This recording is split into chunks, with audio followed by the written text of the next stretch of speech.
As U.S. media continues its hysterical rhetoric about Ukraine, any voice raising serious questions gets labeled a traitor, or worse, a Russian asset. There are 25-plus U.S.-funded biolabs in Ukraine which, if breached, would release and spread deadly pathogens to U.S. world. We must take action now to prevent disaster. U.S., Russia, Ukraine, NATO, UN, EU must implement a ceasefire now around these labs until they're secured and pathogens destroyed.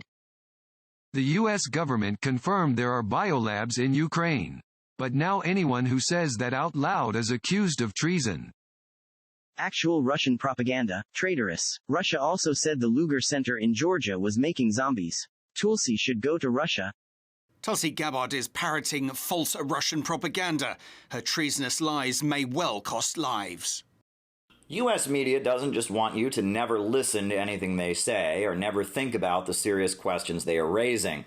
Now they want the U.S. Department of Justice to investigate them. They are Russian assets and there is a war. There's a case for detaining them militarily. Trials are a sign of good faith and patience on the part of democracy.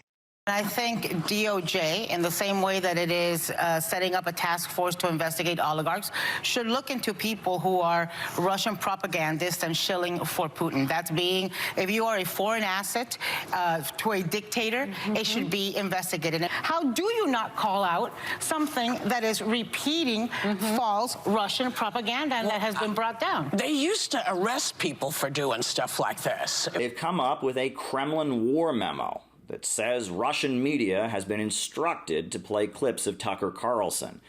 This might be just as true as a lot of the other claims coming out in U.S. media about Russia right now, but who knows? Meanwhile, the White House feels absolutely free to convene a meeting with leading TikTok influencers to advise them on psyching up their audiences to cry for Ukraine and hate Russia. It's his actions, President Putin, that is prompting the rising gas prices.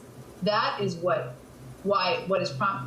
it's happening, and that is what I would say as young people are experiencing this moment and thinking, what does this mean and what am I a part of and why is my gas prices going up?